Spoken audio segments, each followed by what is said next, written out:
Okay, so I'm going to show you how to use the select tool on your layers to be able to kind of fill in and color any of your lettering or calligraphy. So open up a new artboard. Under the layer, you can obviously add a few extras. I'm basically just going to create some lettering to start. I'm going to use my acrylic brush and I'll choose just let's do a gray color.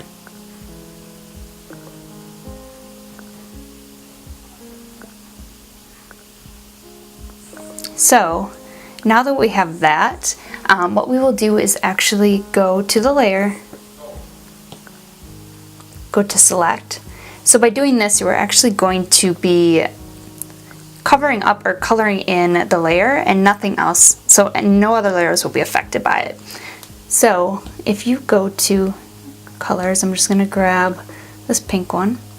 I'm going to grab my free dry brush and I'm basically just going to start coloring it in.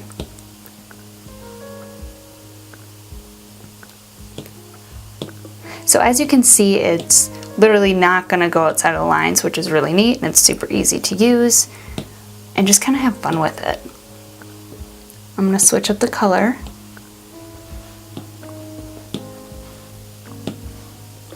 To a yellow. You know, and you can use different brushes. I just like the texture the free dry brush gives off. Kind of mixes the white and the color together.